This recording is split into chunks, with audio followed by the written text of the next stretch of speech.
Ça Les part, premiers tirs, les premiers dribbles, c'est... ça part derrière les poteaux. Ouais, on touche quand même un peu le cercle, mais disons qu'on est peut-être moins efficace. Le moment où je suis rentré dans la voiture, on avait fait les valises et que c'était l'heure de partir, je crois que tiré le je frein à main. pleurais. Ouais. Non, non, elle a continué à tracer en direction de Voiron.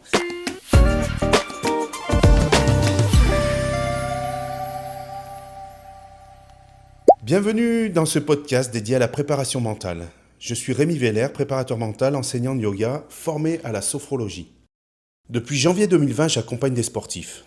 J'interviens dans des structures sportives de la région voironnaise et grenobloise. La plupart de ces sportifs sont des adolescents, de jeunes adultes de 12 à 18 ans. D'autres sont adultes, sportifs pros, entraîneurs. Ce podcast part d'un constat. La préparation mentale est aujourd'hui de partout, omniprésente dans tous les médias. Et pourtant, elle est encore mal connue du grand public, des entraîneurs et des athlètes eux-mêmes. Afin de mieux comprendre ce qu'est la prépa mentale, il m'a semblé intéressant de donner la parole aux acteurs eux-mêmes, les sportifs, les entraîneurs. Feedback, c'est informer, ouvrir les esprits, donner des pistes de réflexion. C'est avant tout sensibiliser les jeunes générations à la préparation mentale, leur permettre de s'inspirer de leurs aînés. La préparation mentale est bien plus vaste que ce qu'on imagine. C'est ce que je vous propose de découvrir ensemble à travers les témoignages collectés dans cette série de podcasts. Je vous souhaite une belle écoute. Donc Chloé, je suis ravi de t'accueillir ici pour ce premier épisode du podcast qui s'appelle Feedback. Je tenais absolument que ce soit toi qui fasses ce premier épisode. Avant toute chose, je vais te demander comment tu vas aujourd'hui. Eh ben déjà, salut et merci de me recevoir et de faire partie de la première personne qui inaugure, entre guillemets, ce podcast. Ben, ça va bien. Je suis du coup jeune retraitée sportive, mais pas retraitée tout court, mais franchement, tout va bien. C'est le début d'une nouvelle carrière du coup. Voilà, c'est vrai, Ouais. une nouvelle page s'est tournée et qui est complètement différente, mais qui est aussi bien et qui, j'espère, sera aussi remplie de belles surprises et pleine d'opportunités aussi. Ok, top. Est-ce que tu peux nous présenter le lieu dans lequel on se trouve là? Et ben du coup, on est à TSF Tremplin Sport Formation, là où j'ai commencé, on va dire, le haut niveau, entre guillemets, où j'ai fait mes années de pôle espoir, donc ma 4e et ma 3e, où j'ai commencé, c'est là où j'ai quitté le cocon familial pour pouvoir dédier ma vie, entre guillemets, au basket et aussi aux études. En quelle année du coup? Et ben c'était, si je dis pas de bêtises, 2010-2012, parce que je suis partie de Voiron en 2012. Donc ça devait être ça sur les 2 ans. D'accord. Voilà, où on s'entraînait tous les jours, on avait un entraînement. Et puis là, en fait, la journée, on allait en cours à NDV à Voiron. Et on finissait à 15h. Et puis après, on rentrait, on prenait le bus et puis on allait s'entraîner. Tous les jours à 15h vous finissiez? Ouais, Ouais. quasiment tout le temps. Il y a juste le vendredi où on finissait parfois même à... non, on commençait plus tard, on commençait je crois vers 11h, donc on allait s'entraîner le matin à 9h et quelques.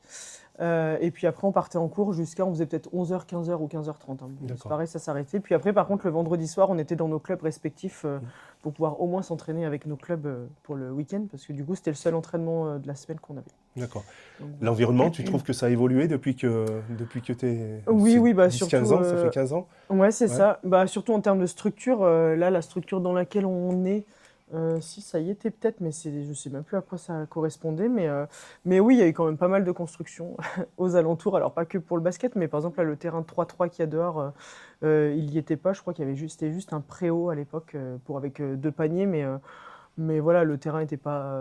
c'était histoire d'eux, quoi. L'émergence du 3-3 qui a eu lieu dans ces dernières années, là, avec des gros Ouais. tournois internationaux ici, Ouais, chaque c'est été, ça. je crois. Ouais, il y a mince, je sais plus comment ça s'appelle. Bref, le tournoi, le Big 12. Voilà, D'accord. c'est ça, le Ouais. Big 12.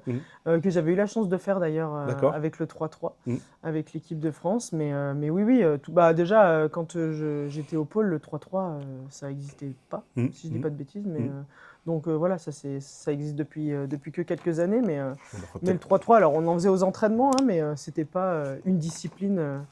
Est-ce qu'on aborde ça tout de maintenant. suite? Est-ce que la différence 3-3, 5-5, qu'est-ce que tu préfères? Est-ce que tu as porté le maillot de l'équipe de France de 3-3, tu nous dis, c'est ça, si je Ouais, comprends? c'est ça. Alors, ça reste 2 disciplines quand même différentes, hein, parce que le 5-5, on est sur un plus grand terrain, le 3-3, on est que sur demi-terrain. Le 3-3, je dirais que c'est quand même vachement plus intensif parce qu'en fait, En 5-5, par exemple, quand on loupe un tir, on a le temps, entre guillemets, de se dire: «Ah mince, j'ai raté». Alors qu'au 3-3, qu'on rate un panier, on n'a pas le temps. Il faut tout de suite switcher et repasser en défense parce que l'équipe adverse doit sortir de la ligne à 3 points pour réattaquer. Donc c'est quand même vachement plus intense, plus vif, on va dire, en termes de transition de jeu. Voilà, puis même au niveau des règles, c'est 4 joueuses c'est 4 joueuses enfin 3 sur le terrain, une remplaçante. Au 5-5, on peut être quasiment 12.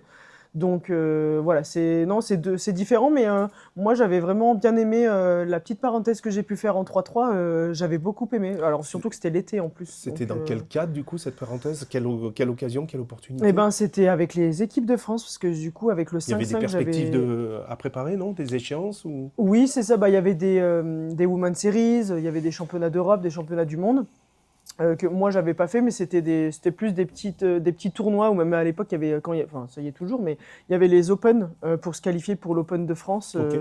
Moi, je l'avais fait aussi à La Rochelle.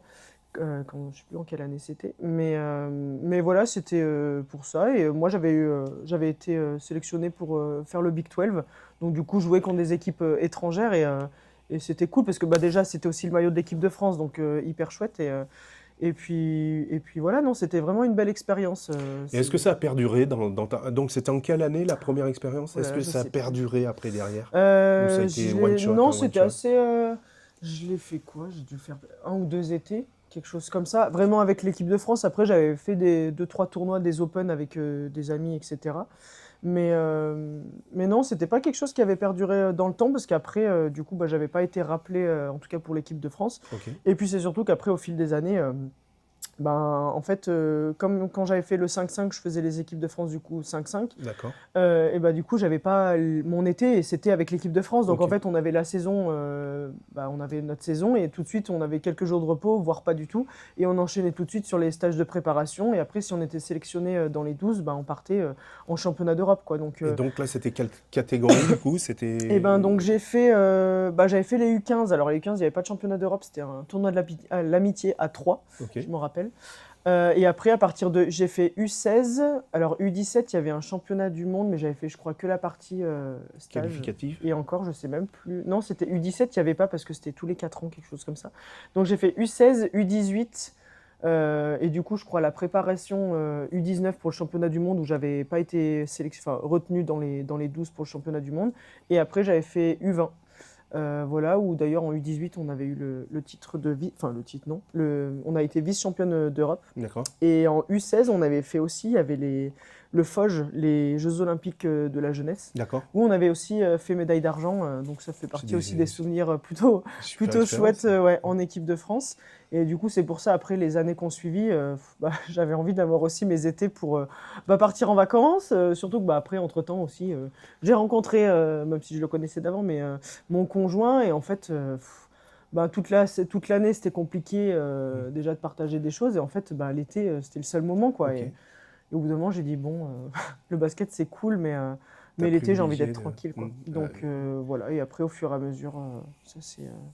bon, voilà, j'ai plus été dans le 3-3, mais en tout cas, voilà, très bonne Ça expérience. permettait d'obtenir un équilibre dans ta vie qui était nécessaire, en fait, Ouais, à tout à fait, ouais. ta régénération et à ta Ouais, performance, quoi. c'est ça, ouais. Après, je trouvais que le 3-3, dans ce qui était bien avec le 3-3, c'est que on avait plus de responsabilités aussi sur le terrain. Et Mhm. du coup, quand voilà, pour les joueuses, par exemple, qui dans le 5-5 ont du mal à s'exprimer, là, avec le 3-3, en fait, il y a beaucoup plus d'espace. C'est un peu plus tourné vers le 1 contre 1, je mets des guillemets, parce qu'il y a quand même des systèmes, etc., qu'on met en place, mais c'est quand même vachement plus individuel sur les 1 contre 1, etc., que dans le 5-5 où il y a vraiment les systèmes, il y a le partage du ballon qu'on a aussi dans le 3-3, mais ça reste différent, quoi. Et du coup, au 3-3, si tu prends pas tes responsabilités, D'accord. voilà, quoi, c'est pas qu'il n'y a pas d'intérêt, mais c'est... Donc, c'est un profil voilà. particulier par rapport à de joueuses particulier par rapport à cette capacité à prendre ses responsabilités Ouais, ça selon les permet phases, aussi éventuellement de proposer redonner quelque confiance chose. pour après, quand on rebascule avec le 5-5, Ah ouais. voilà, que ce soit défensivement, offensivement, dans la prise de décision au niveau des tirs, etc. Mais voilà, moi j'ai trouvé que c'était... Ça t'a presque apporté, du coup, ouais, ça m'a cette apporté, expérience ouais. Parce que du coup, du j'arrivais la 3-3 au saison 5-5? d'après, Ouais. Ben voilà, déjà j'avais continué de faire du basket, j'avais fait un basket différent, j'avais vu d'autres choses, on m'avait appris d'autres choses parce que du coup, même au niveau des coachs, on nous apprenait aussi autre chose. Mais donc du coup, ben ça faisait entre guillemets une bonne prépa l'été pour arriver. Déjà, au moins on était sûr d'arriver en forme pour la saison d'après. Ouais. Et après, des fois, la transition, c'était aussi un peu compliqué de passer. Bon après, je l'ai pas fait. Encore une fois, je l'ai fait qu'une année. Donc là, par exemple, j'ai des amis qui sont vraiment, qui ont fait même leur année 3-3 là quand ça a été fait ces dernières années où je pense que de passer tout un été, voire même une saison là Pour entière la de prépa 3-3, oui, olympique, non? oui, ça devait, Ouais. oui, c'est ça, je crois. Et du coup, bah, après, repasser Pré-olympique. complètement au 5-5, c'est parce que le ballon n'est pas le même en plus. Il y a Ouais, ça aussi qui fait partie des différences entre le 3-3 et le il est plus 5-5. Mais petit. ben, en fait, c'est la taille d'un taille 6, donc nous les femmes, mais le poids d'un Ah taille oui, 7. d'accord, Donc du d'accord. coup, comme ça, bah, au moins, Donc des sensations c'est différentes. des sensations différentes, c'est ça. D'accord, Donc au départ, bah, quand on retouche le ballon de 5-5, d'accord. Ça les part, premiers tirs, les premiers dribbles, c'est... ça part derrière les poteaux. ouais, on touche quand même un peu le cercle, mais disons qu'on est peut-être moins efficace. Pour en revenir à ce lieu, est-ce que tu as des anecdotes à nous partager quand tu as découvert ce lieu à l'époque où tu es arrivé là? Est-ce qu'il y a quelque chose qui te vient, des souvenirs?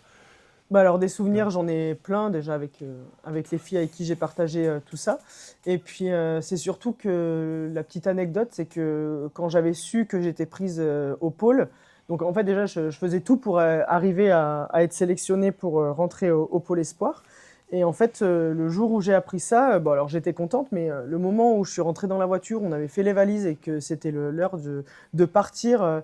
Je me souviens que j'étais dans la voiture avec ma maman et qu'en fait, je T'as crois que tiré le je frein à main. pleurais. Ouais. Non, elle a pas, non, elle a continué à tracer en direction de Voiron.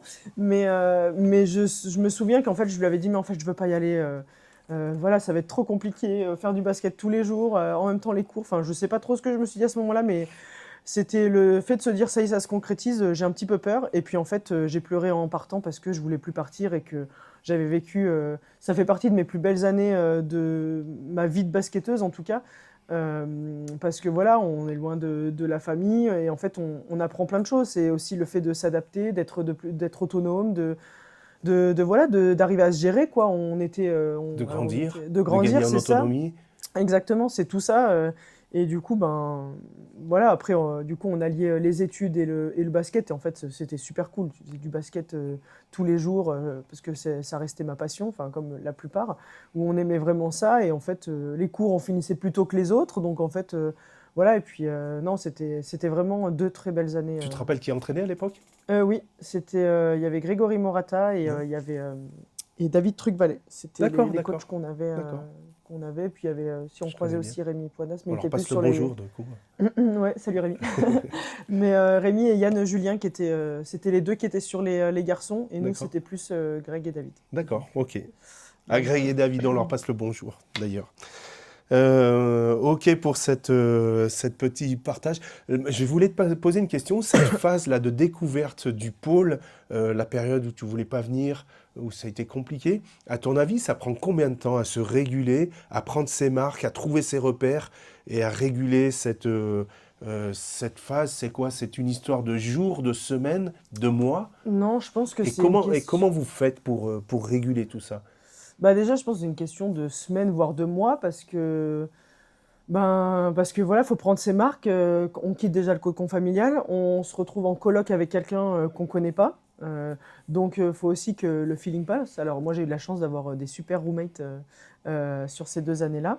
Et, euh, et du coup, c'est bah, le vivre ensemble aussi, quoi. C'est s'adapter à vivre en communauté, à partager, bah, du coup, partir à l'entraînement ensemble, rentrer ensemble, aller en cours ensemble, parce que on était, voilà, c'était le même groupe.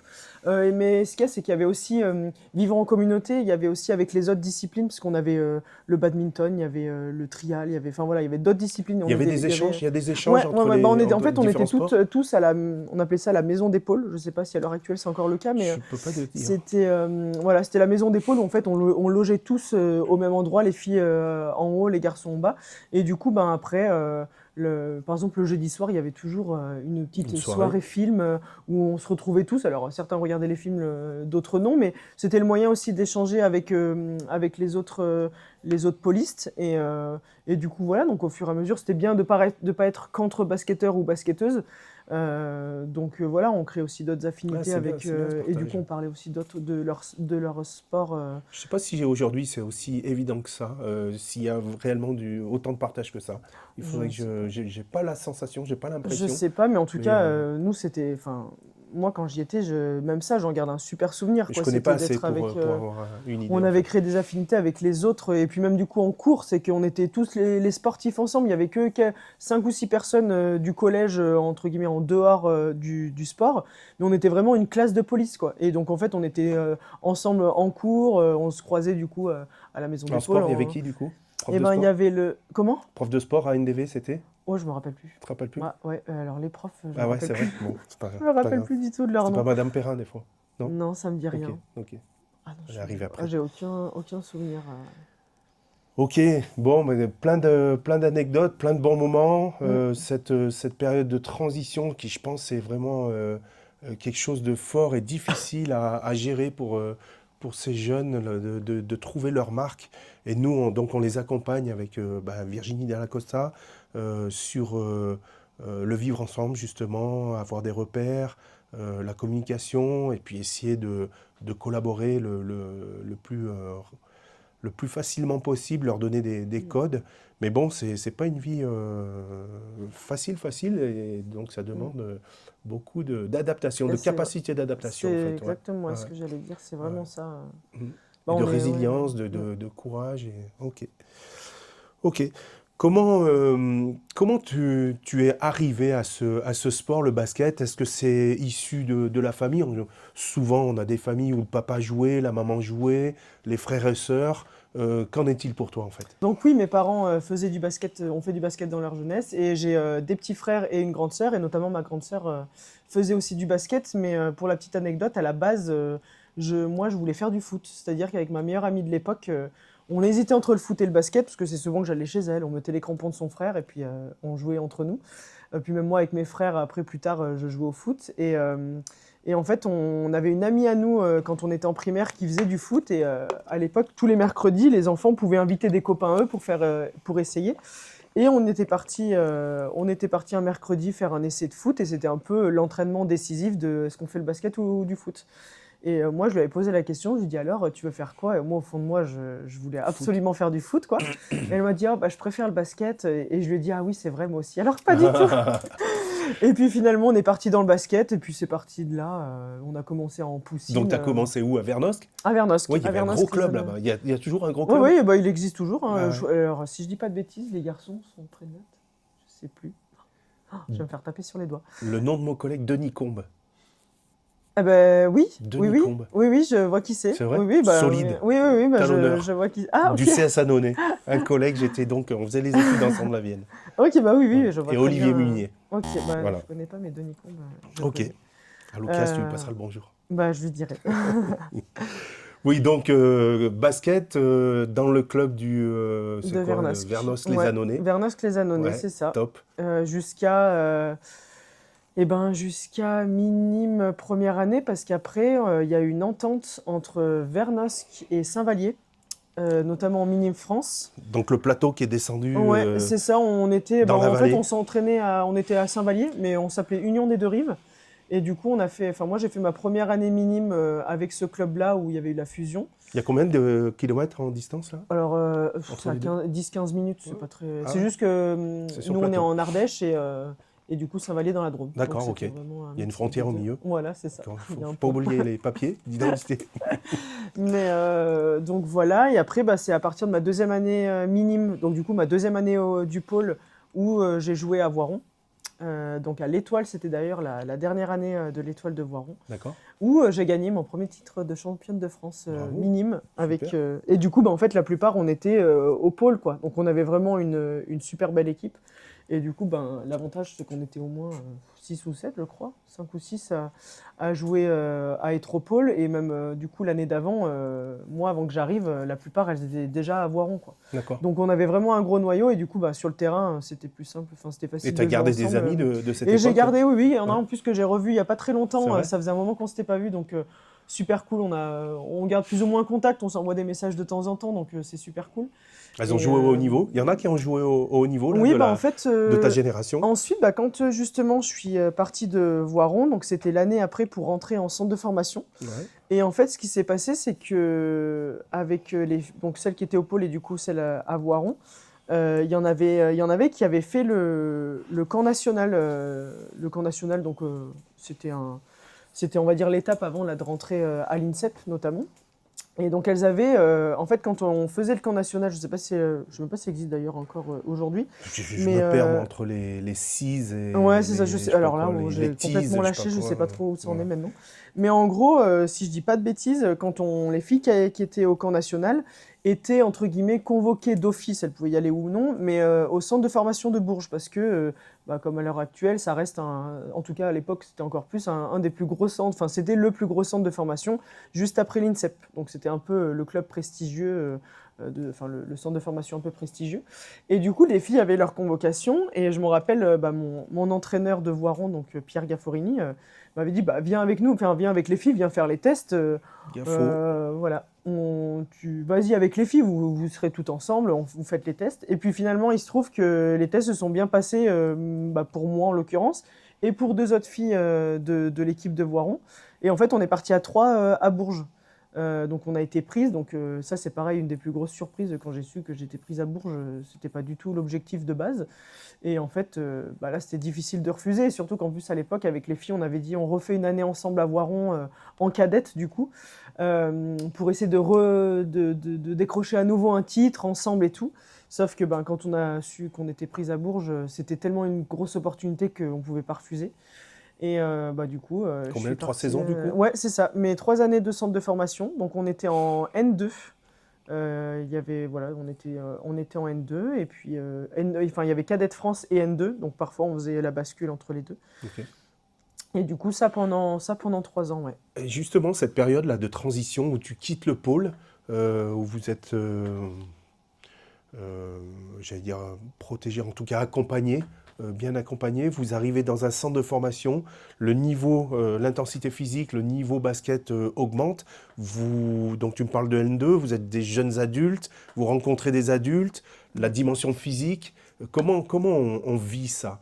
Euh, comment comment on aborde ça? Comment on fait face à ça? Bah, c'est pas facile parce que, enfin, moi, je m'en souviens, quand j'étais première année et que je jouais même du coup à l'entraînement toute la semaine, hein, face à des troisième années, j'avais l'impression qu'il y avait un fossé, mais enfin, c'était vraiment, ouais, c'était hyper dur parce que du coup, les troisième années, Ils te roulent bah, dessus. voilà, oui, exactement, c'est ça, c'est qu'en fait, elles se laissaient pas faire, mais ce qui est normal, elles montraient que c'était elles les troisième années et que nous, on était juste des premières années. Mais du coup, c'est aussi ce qui nous permettait de progresser parce que jouer face à plus fort que soi, Ça te il y a montre la pas. destination. Exactement, Ouais. c'est ça. Donc pas facile, mais après, bah, c'est pareil, on crée aussi des liens entre nous, même si on se met un peu sur la tête à l'entraînement, on vit ensemble en dehors, quoi. Donc voilà, là aussi, c'était des belles années à Bourges. Et Mais donc le week-end, vous rencontriez des équipes de National 2, c'est ça? voilà, c'est Donc ça. des adultes? Ouais. Ouais. Oui, c'est ça. Bah, Et en du fait, nous, coup, on était la une équipe dimension jeune, physique, quoi. c'était... Ben oui, oui, on sentait vous que. tiriez votre épingle du jeu Ben, en tout cas, on avait pas été trop mal. Je sais plus combien on avait fini, mais. Et ma question, est-ce que c'est pas trop difficile tu subis pas trop physiquement, techniquement, tu vois? Est-ce que, en termes de motivation, comment on arrive à maintenir la motivation dans des contextes comme ça? Bah, nous, en fait, ce qu'il y a, c'est que comme on était un peu, bah, du coup, on était l'équipe jeune, l'équipe de centre de formation dans un championnat adulte, entre guillemets. Donc, en fait, déjà, nous, on pouvait jamais descendre. C'est un peu comme là en Ligue 2 avec l'INSEP, D'accord, quoi. ok, ok, je Donc, en comprends. fait, tous les week-ends, on savait qu'on jouait contre parfois des mamans D'accord. et qu'en fait, ben, c'était super challengeant. Moi, c'était surtout comme ça que je le prenais et que l'objectif, c'était de gagner le plus de matchs possible. Et en fait, c'était chercher Et en la l'occurrence, c'était combien de matchs progression. par saison Ah que vous ben, gagnez? bah, je sais pas, on devait être 12 équipes, donc ça devait être une 22 matchs, quelque chose comme ça. Mais le nombre de matchs gagnés, Ah, oula, je sais plus. Alors là, c'est quoi? Ça se compte sur les doigts de la main ou alors c'est ouais, vous étiez j'avoue que j'ai vraiment... aucun souvenir Et par ça, rapport à ça. pareil, Non, bah, c'était dur, hein, est-ce que on gagnait c'est... des matchs quand même, mais ouais, non, je pense que je m'en rappelle plus, hein, mais même au parce niveau que du je vois championnat, on devait être milieu de tableau l'INSEP parfois. aujourd'hui, je pense, enfin, là, cette saison, elles doivent être à peut-être 3 victoires. sur, J'ai pas sur une regardé, mais douzaine je de sais que cette matchs, un année, ils truc ont comme ça, gagné ce qui est quand même déjà pas quelques mal, hein. matchs. Oui, oui, Mais oui. du coup, la défaite est souvent là. Pareil, comment on se remobilise, comment on repart au travail, même si on est jeune, même si on sait qu'il y a un écart Ben, ce d'âge. qu'il y a, c'est qu'en fait, et c'est là aussi, alors on avait commencé un petit peu ce travail au pôle, mais pas tant que ça, parce que c'était pas notre équipe avec laquelle on jouait le week-end. Mais en tout cas, c'est là où moi j'ai appris, on a commencé le travail vidéo, notamment. Donc en fait, on faisait un feedback du week-end, les choses qu'on avait bien faites, les choses un peu moins bonnes, et du coup les axes de travail pour la semaine qui arrive, pour pas reproduire les mêmes erreurs Ok. pour le match suivant. Et en fait, c'est ça, et c'était ça tout le temps. Et du coup, c'était aussi le cas, moi, dans mes autres clubs plus tard, c'était tout le temps ça. C'est que, voilà, parfois, on va perdre 2, 3 week-ends de suite, parfois plus. Et puis, ben, comment arriver à sortir un peu de cette spirale négative et d'apprendre de ses erreurs, mais quand même de garder toutes les choses qu'on fait bien et de les perfectionner presque, Mhm, mhm. parce que ça reste Déjà, une base de travail. savoir les identifier déjà, C'est ça, savoir Mhm. les Les identifier, et valoriser. c'est ça. Donc du coup, Mhm. c'était aussi vachement dans l'échange, quoi. Les coachs, c'était pas juste, voilà, vous avez fait ça bien, ça, c'était moins bien. C'est qu'est-ce que vous en pensez? Il y avait aussi ce travail où nous, ben du coup, on était aussi, on devait être capable d'analyser les choses, qu'elles soient, enfin les bonnes comme les moins bonnes. Mais donc c'était aussi par ça, ça passait par ça le travail vidéo, et puis après les entraînements, on avait du travail individuel aussi, du travail Technique, collectif. Voilà, c'était tactique, tactique. physique. Oui, physique aussi. Enfin voilà, c'était bah on est dans la formation, donc on a besoin de tout, quoi. Donc voilà, il y avait travail individuel, travail physique, travail collectif. Donc tu parles de vidéo, tu parles de feedback, la dimension mentale dans tout ce parcours. À quel moment elle est apparue? On reviendra sur la continuité de ta carrière, en fait, le déroulement de ta carrière. Mais la dimension mentale, à quel moment elle est apparue? Est-ce que déjà à cette époque-là, il y avait une approche de cette de Mm. prépa mentale On n'en parlait pas. Enfin, moi, j'ai pas non? le souvenir. Chacun Peut-être était qu'il y avait livré des là. joueuses, notamment chez les pros, parce que moi, dans les filles avec qui j'étais en centre de formation, certaines s'entraînaient avec les pros. Et du coup, parfois, on en parlait, mais Est-ce que vous parliez de stress? Est-ce que vous parliez d'émotion? Est-ce que vous parliez de non. concentration, Non, bah ça, non, c'était. d'activation? Non, ça, j'avoue que, enfin, moi, j'ai pas le souvenir qu'on parlait de ça, même avec, du coup, avec mes coéquipières. C'était un peu, bah, chacune a ses routines, quoi. Mais c'est vrai que non, on n'en Et parlait les coachs non pas. plus? Et les coachs, ils l'abordaient pas non plus. Avant, c'était assez. Ouais, je dirais que c'était assez tabou. Même là encore aujourd'hui, ça se démocratise quand même bien. Ouais. Les clubs commencent à bien avancer là-dedans, et certains clubs travaillent avec des prépas mentales, mais c'est pas le cas de tous les clubs. Et c'est surtout, ouais, avant, c'était un peu mal vu dans le sens où ben, si tu avais recours à un prépa mental, c'était un peu comme un psy, quoi. C'était que tu en avais besoin, que tu étais faible. Alors que pas du tout. Moi, C'était un aveu je de trouve que c'est faiblesse au contraire un moyen pour se rendre meilleur, quoi. Mais sur tous les plans, pas que sur le plan sportif, mais aussi pour sur franchir le des plan. paliers? Voilà, c'est Ouais. ça, sur soi-même, avancer, mieux se connaître, en fait, c'était ça. Mmh. Et moi, du coup, la prépa mentale, elle est arrivée assez tardivement durant ma carrière. Et ben, c'était l'année du Covid, je crois que c'était juste avant le Covid ou après le Covid, je crois. Non, même pendant que j'étais chez moi pendant le Covid, c'est là où je m'étais dit, bah, ok, t'as du temps, parce qu'on avait arrêté, je me rappelle, au mois de mi-mars. On nous T'étais avait où dit, à cette époque? eh ben, j'étais à Reims.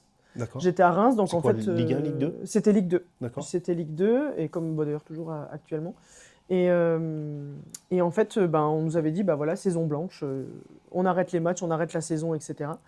Et du coup, bah, on avait du temps pour, même jusqu'à septembre prochain, de mars à septembre, il y a quand même pas mal de temps. Donc je m'étais dit, bon, ben, ok, pour travailler pour l'année prochaine, qu'est-ce que tu peux mettre en place? Qu'est-ce que tu peux changer? Qu'est-ce que tu Est-ce que peux vous faire? l'aviez Parce fait que collectivement, ça, ou c'était chacun faisait non, après, ce qu'il alors y a, moi, y d'où a-t-il c'est venu, une, je sais pas exactement.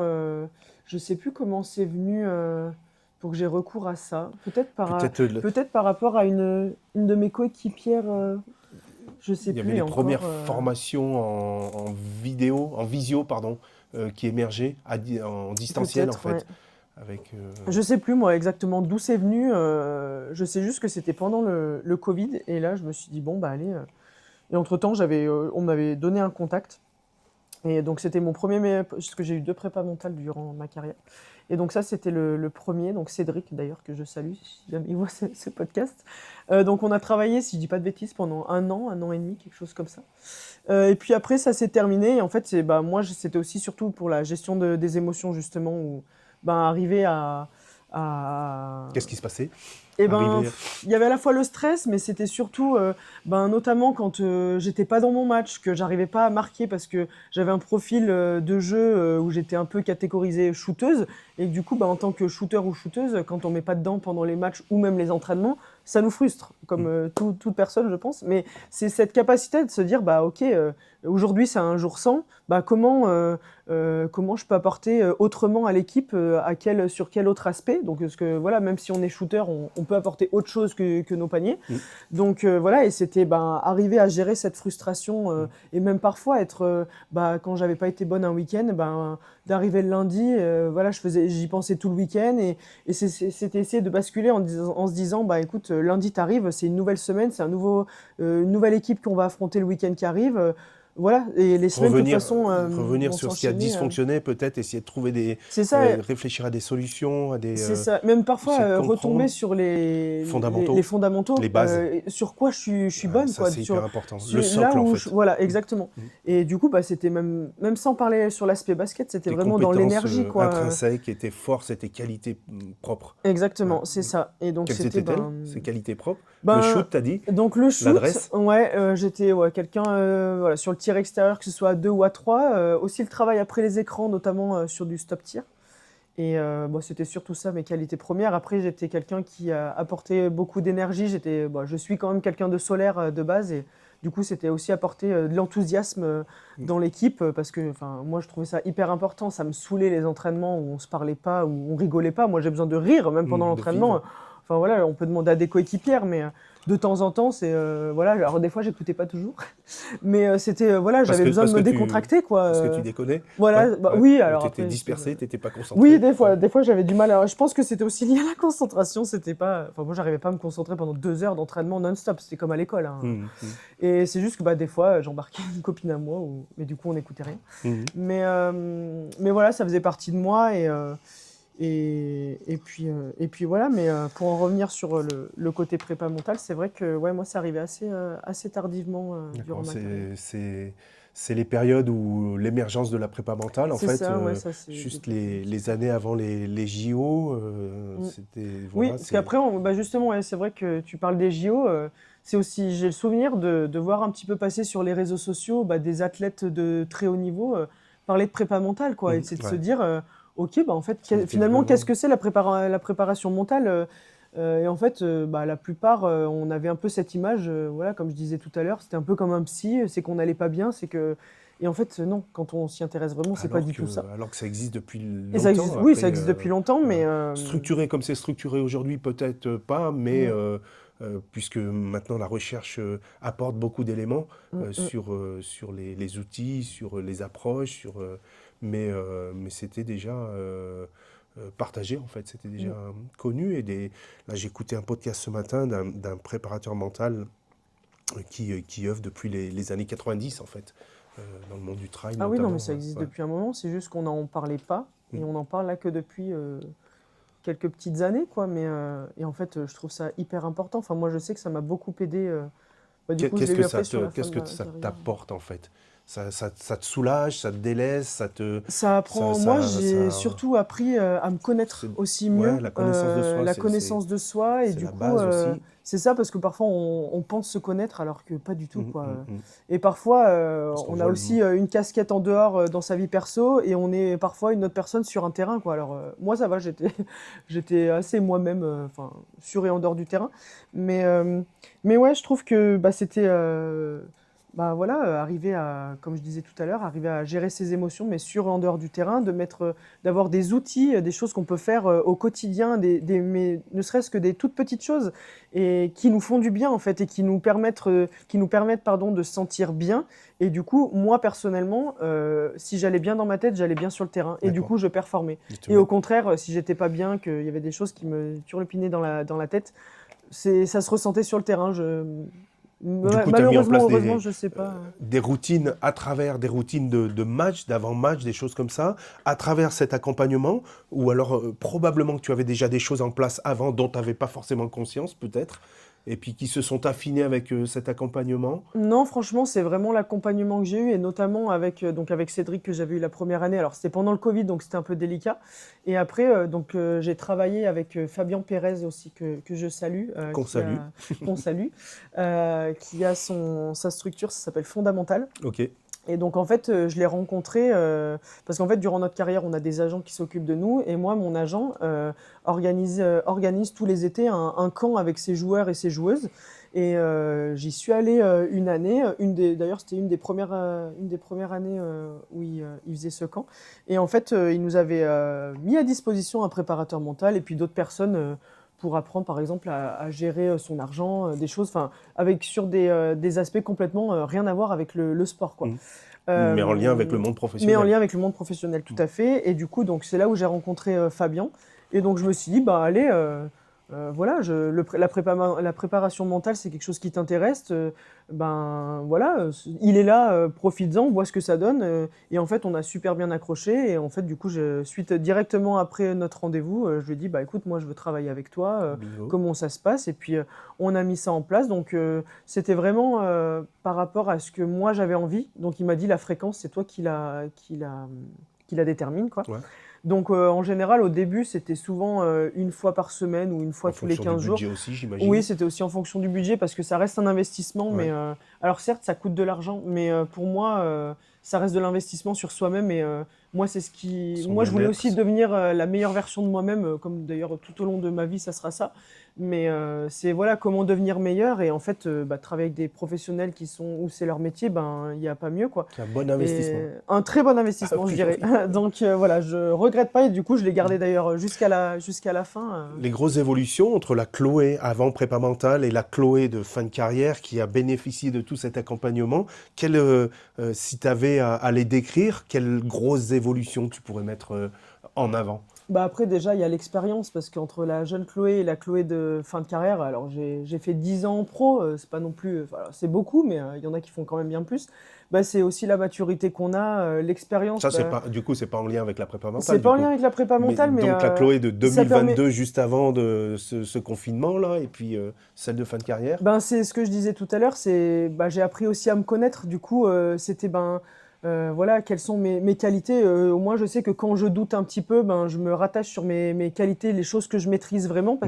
Et c'est ce que j'ai appris aussi, c'est ce que me disait Fabien, c'est que quelles choses tu peux maîtriser et quelles choses tu peux pas maîtriser. Donc parfois, je m'agaçais pour des choses mais où j'étais pas maître, donc c'était pour l'équipe. Ça peut être par exemple sur un match, voilà, on n'arrivait pas à se passer la balle. Qui ne dépendent pas de toi. Voilà, il y avait des choses qui dépendaient pas de moi et qui parfois du coup me frustraient. Et j'étais là, mais ça m'énerve. Ou une telle, elle a fait ça m'énerve. Le spectateur qui mange un sandwich. Voilà, ça peut être aussi ça. Les arbitres, les spectateurs, c'est toutes les choses, on va dire extérieures ou du moins les choses que je peux pas maîtriser. Ben ça, perturbateur. Ok, c'est ça. Et ça, ok, c'est d'un côté, mais il m'a dit, donc maintenant, c'est concentre-toi sur ce que toi, tu peux maîtriser. Le reste, tu fais abstraction parce que tu pourras rien y faire.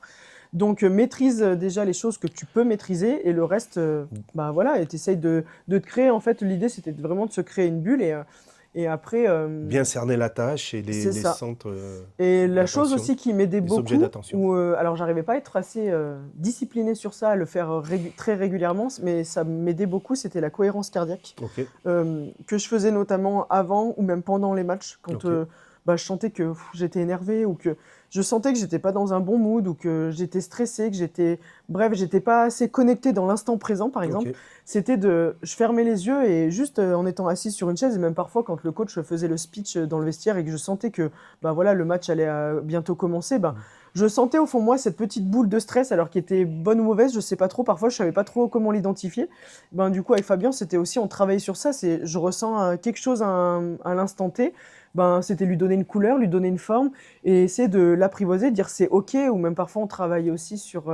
parce que j'ai eu pas mal de douleurs, notamment au niveau du dos, qui parfois m'handicapaient beaucoup, et on travaillait sur ça, quoi. On travaillait aussi du coup sur nos séances où on fermait les yeux, puis lui il me guidait aussi, quoi. C'était du relâchement, de la détente, du lâcher prise. Exactement, c'était vraiment lâcher prise, dire ok, t'as mal à ton dos, ça fait des semaines, ça traîne. Ok, c'est dire la douleur, t'es là, c'est ok. Je vais travailler avec toi, quoi. On est ensemble plutôt que dire punaise, j'ai mal. Et du coup, s'envoyer des mots des phrases négatives dans la tête, c'était de dire bah ok, c'était un peu lui parler quoi. C'était Ouais, la ouais. douleur est là, bah ok, tu seras avec moi, on va travailler ensemble plutôt que séparément quoi. Ok. Est-ce que tu penses que la douleur était là par rapport à un état émotionnel particulier, un stress particulier, des tensions particulières, avec le recul, Peut-être que c'était un une période tout. de vie un peu particulière, de la fatigue, des choses comme Oui, ça? bah, alors déjà, je sais que quand notamment j'étais fatiguée, le dos il prenait un petit peu, puis parfois c'était, bah, il suffisait qu'on avait une semaine bien chargée, on faisait beaucoup de muscu, qu'on faisait du lourd, qu'on enchaînait les entraînements, ben ça, mon dos, c'était un peu, même encore aujourd'hui, je sens que parfois mon dos, quand je lui en demande trop, ben il me dit, bah stop, arrête quoi. Mais après, il y avait aussi, oui, tout l'aspect, je pense, mental, émotionnel, où bah, quand parfois on a un trop plein ou qu'on est fatigué, que Le, ouais, il y a le corps le somatise. corps, voilà, c'est ça. Moi, je fais partie de ces personnes qui croient que le corps nous parle et que c'est important de s'écouter. Et c'est aussi d'ailleurs ce que j'ai appris au fur et à mesure de ma carrière, c'était vraiment de m'écouter, quoi. Prendre soin de son corps, c'est votre véhicule, c'est Oui, votre parce outil que de quand on est travail. jeune, au pôle, même en centre de formation, et puis même, en tout cas, c'est ce qu'on nous disait, c'était peu importe que t'aies mal ou pas, faut y aller, quoi. Alors que oui, il faut y aller, mais c'est important quand même de Intelligemment. s'écouter intelligemment. C'est ça, c'est et du coup après c'est là où, par contre, ça, je me rappelle qu'on nous en parlait quand même pas mal. C'était la base de la récup, quoi. Le bien manger, enfin manger sainement, bien dormir, bien boire. C'était le b.a.-ba, quoi. Ça, par contre, on nous l'a dit très tôt. Enfin, je me rappelle au pôle, on nous le disait déjà. Mais après, c'était aussi en fonction des douleurs. Alors parfois, ça dépendait pas que de nous, parce qu'on a tous eu, je pense, des entraîneurs où parfois, bah, t'avais mal, bah écoute, tant que tu peux courir, tu fais quoi. Mhm. Alors que parfois, il suffisait juste d'un jour de repos pour que après Ah on ouais, ça puisse. repart, toi. Et c'est ça Récupération, qui était des fois régénération, difficile, notamment avec les coachs. Où c'était pas toujours évident de parce que du justifier. coup ouais, et puis on avait toujours cette crainte de se dire d'arriver, d'aller voir le coach, de lui dire j'ai mal là, ça va être compliqué de Ouais, ouais, m'entraîner. Bah du coup on avait l'impression d'abandonner l'équipe, qu'on ouais. on était mal vu par le coach et que du coup on servait à rien, et que Charge, parfois ben il y a crispation même c'est ça. supplémentaire, du coup, Parfois même les coachs en culpabilisation. fait tu étais sur le terrain, ils s'occupaient de toi ou du moins de l'équipe, mais tu étais sur le côté et ils en avaient rien à faire quoi. D'accord. Mais bon, en tout cas, c'était pas le cas là sur mes dernières années, et c'était justement l'opposé, c'est qu'ils étaient vachement à l'écoute. Du coup, au fur et à mesure, même des années, en tout cas quand j'étais à Voiron, on avait même une application qu'on devait remplir tous les jours après chaque entraînement, avant les entraînements, non plus après, pardon, pour parler Ex- de exprimer Mm. notre état du jour, savoir si on avait eu des courbatures de la séance de la veille, est-ce qu'on avait mal à quelque part, si oui, enfin, combien sur une échelle de 1 à 10. Et du coup, eux, ça leur permettait de. Alors, des fois, ils en tenaient rigueur ou pas. Voilà, ils n'étaient pas Voilà, après, toujours à l'écoute, mais de manière générale, si, quand même. tout dépend de comment c'est exploité après. C'est ça, c'est qu'après, c'était aussi sur Et le si c'est côté exploité. collectif. Ouais, c'est ça. Mais en tout cas. Là, on est sur la thématique de l'entraînement invisible. Tu as parlé de l'alimentation, tu as parlé de l'hydratation. Le sommeil, est-ce que vous aviez... Là, je suis un peu sur une thématique en ce moment, là, depuis cet automne. Je me penche sur la thématique du sommeil. Est-ce que vous aviez eu des informations particulières, une sensibilisation par rapport qu'est-ce qu'un bon sommeil, la qualité du sommeil, l'importance du sommeil On dans nous la en... récupération? Si, on nous en avait un petit peu parlé avec les différents cycles qu'il peut y avoir quand on Sommeil dort. profond, Ouais, sommeil c'est ça, léger, sommeil ouais, léger, sommeil ouais. profond, etc. Mhm. Mais pas plus que ça. C'était plus, on nous sensibilisait sur, vous voulez être performant, bah, pour tenir dans la durée, il faut bien manger, bien dormir, bien s'hydrater. Mais bien dormir, on vous le disait quand même. Ouais, mais Ouais, c'était vraiment les trois ensemble, quoi. ouais, C'était pas package. plus le C'était sommeil, pas plus une l'alimentation, offre, c'était vraiment un tout. une offre C'était promotionnelle. exactement, c'est ça. Donc voilà, D'accord, mais il n'y avait c'était pas d'analyse de non, pas cycle plus du que ça. sommeil, Non, du tout. de savoir Non, ton rythme de sommeil, si tu es du matin, si tu es du soir, si non, ça du tout. le nombre d'heures de sommeil dont tu as Non, besoin. après Ouais. ça, du coup, bah maintenant, avec les montres connectées, même il y a d'autres appareils, un petit peu des petits accessoires qu'on peut mettre en place pour Mm, qui calculent notre sommeil, si on a un sommeil mm, profond, etc. Mais mm. bon, encore une fois, même ça, moi, je l'ai depuis que j'ai arrêté le basket, quoi. D'accord. Donc, Ouais, donc tu ne pouvais pas sinon, l'exploiter. c'était pas quelque chose.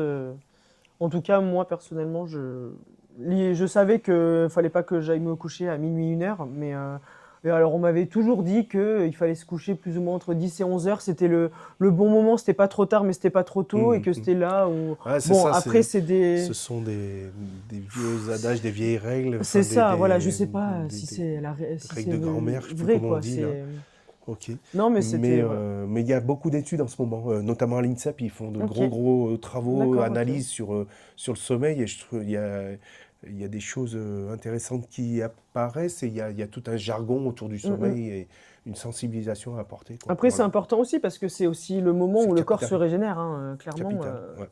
Donc, euh, donc voilà, je pense que en tout cas, c'est bien d'en parler. Mais comme l'alimentation et l'hydratation, pour moi, c'est vraiment les trois piliers les plus basiques, mais je dirais presque les plus importants avant les entraînements, etc. Parce que on peut pas s'entraîner, enfin, si, on peut s'entraîner en étant fatigué, bien évidemment, mais on va être Mais forcément l'efficacité, le risque de moins blessure, efficace, c'est ça. Voilà, on est plus exposé au risque de blessure si on est fatigué, si on n'a pas assez mangé, si la gestion on n'a pas émotionnelle, assez dormi. l'irritabilité, les choses comme Exactement, ça, ouais, voilà, tout tout ça. ça, ça rentre en compte, donc c'est hyper important. L'école, qu'est-ce que ça a donné? Comment t'as fait? Quel cursus tu as suivi? Et est-ce que tu as pu mener une scolarité normale en faisant tout ce cheminement dans les pôles ou alors, enfin, comment ça... Et ben, du coup, en Qu'est-ce que tu as étant au fait? pôle, comme je disais tout à l'heure, on avait des horaires aménagés. Donc, on Ouais. était dans un collège lambda, mais on avait des horaires aménagés. Mhm. Donc ça, c'était Euh, collège, voilà, ça c'était collège, lycée. collège. Et après, lycée, quand j'étais à Bourges, c'est pareil, je crois qu'on avait des horaires aussi aménagés. Ouais, on avait aussi des horaires aménagés. Et du coup, parfois, on avait des gros trous entre midi et deux, où après, on allait s'entraîner du coup le midi. Ouais. On retournait en cours l'après-midi, on se réentraînait le soir, notamment au centre de formation, on s'entraînait souvent 2 fois par jour. Bien, ouais, au moins 2 fois, si ce n'est 3 ou 4. Et, euh, et du coup, voilà. Et après, moi, j'ai fait. Un bac, tu es allé au Ouais, j'ai bac et le puis après tu as bac, continué ouais, ou j'ai tu as aussi un pu mener, BTS. enfin voilà, par rapport aux exigences que le sport de haut niveau a, est-ce qu'il y a la place pour mener les études et ce début de carrière, quoi, en fait, tout ça? C'était compliqué l'heure d'aujourd'hui, je sais pas trop exactement où ça en est, mais nous c'était un peu difficile quand même En tout cas, si on n'avait pas les aménagements Ouais. dus au, au club, enfin au centre de formation ou au pôle qui l'imposait. Par exemple, quand j'étais à Limoges, donc du coup quand j'ai eu mon premier contrat pro, j'avais pas d'horaire aménagé quoi. Alors parfois, je séchais les cours parce que j'étais trop fatiguée, que je voulais juste dormir. Et bon, je sélectionnais les cours que j'estimais pas trop importants, mais c'était déjà mentalement et physiquement, c'était quand même assez. C'était intense, quoi, parce qu'on allait en cours à 8 heures jusqu'à parfois 10 heures. On faisait 10h30, 11h30 entraînement. On repartait en cours l'après-midi, on s'entraînait de nouveau juste après.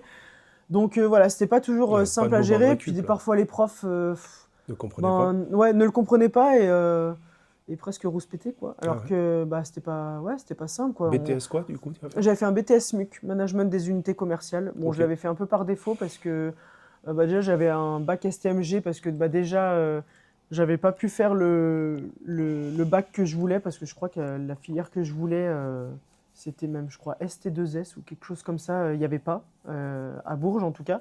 Donc j'avais dû me rapatrier sur autre chose et puis comme je savais pas trop ce que j'allais faire de ma vie plus tard à part le basket, je dis bon je vais aller dans une filière la plus générale et puis on verra au fur et à mesure du temps. Et puis finalement, donc j'ai fait mon bac et après je suis partie un peu dans pareil dans le côté un peu plus général par rapport à la filière que j'avais. Donc le BTS MUC voilà, tout ce qui était entreprise à la base, je me disais pas je vais être chef d'entreprise ou quoi, au contraire, hein, je me dis moi je serai salarié plus tard.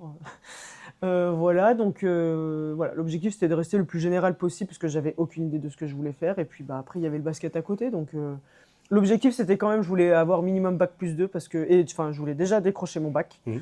Pour moi, c'était, enfin, puis j'avais cette image, je me dire, mais si t'as pas ton bac, c'est la honte, déjà avant toute Pouvoir s'ouvrir chose, des portes pour autre et chose pour pouvoir aussi. m'ouvrir des portes plus tard. Et après, enfin, maintenant, ça allait un peu moins, je pense, mais à l'époque, c'était au moins bac plus 2 pour pouvoir faire quelque chose plus tard, quoi. Ouais, puis tu peux reprendre les études derrière, tu peux retourner à Voilà, c'est l'université, ça. des choses comme Moi, ça. je voulais toujours un bagage, donc du coup, voilà.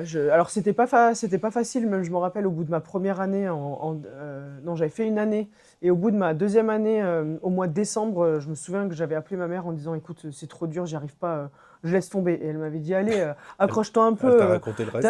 Ouais, t'as fait 1 an et demi sur les 2 ans, Ah quoi. ouais, T'as ouais, fait le chaud. plus dur. Et donc après, il y a eu les vacances de Noël qui m'ont fait un bien fou, je m'en rappelle. Et après, je suis arrivé en janvier, j'ai dit, bon, Deux, allez. trois balles à Vernosque. Non, non, je les faisais pas les balles. J'aurais bien aimé comme les conscrits, mais tout ça, ça m'est passé sous le nez.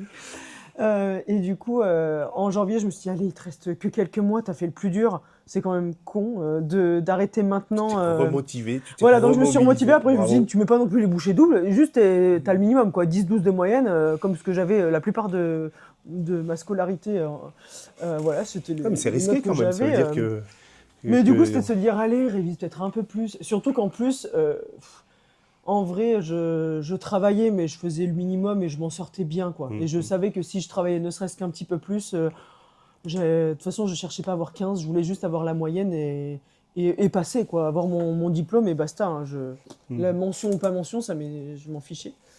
Et du coup, voilà. Donc, et là, alors après, aujourd'hui, j'ai passé d'autres formations, mais du coup, j'ai le bac plus 2 aussi, mais Donc dans le bien-être, tu disais? Non? ouais, donc C'est dans quoi le là? sport, mais ouais, plus le côté. Puisqu'aujourd'hui, donc, tu as terminé ta carrière pro, tu peux nous parler de cette fin de carrière. On reviendra vite fait sur ton parcours, les différents clubs. Ok. Mais voilà, on en est là, l'après-carrière, comment ça s'est terminé? Ben, c'était assez, Est-ce que comment tu nous dire, as fait une petite pige là quand oui, même, c'était hein? assez mouvementé, ça a été très perturbé parce que c'était pas le plan initial. Donc j'ai mis un terme à ma carrière donc en mai-juin dernier, suite à ma dernière saison. Donc là, j'avais dit: «Bon, bah, ça y est, je raccroche les baskets, je me concentre à fond sur mon auto-entreprise» parce que du coup, je suis, éducatrice sportive, alors à la fois en entreprise, en résidence senior, enfin auprès de seniors et à domicile aussi. Et je me suis dit: «Bon, bah, voilà», je l'avais déjà donc cette auto-entreprise, je l'avais déjà créée notamment quand j'étais à Strasbourg. On reviendra après du coup. Quand j'ai eu mon diplôme et donc je faisais, des coachings, j'ai depuis 4 ans là, enfin, 5 ans maintenant, je faisais du coaching sportif en plus de mes entraînements, à côté, mais que quelques heures par-ci par-là, histoire de faire autre chose que du basket.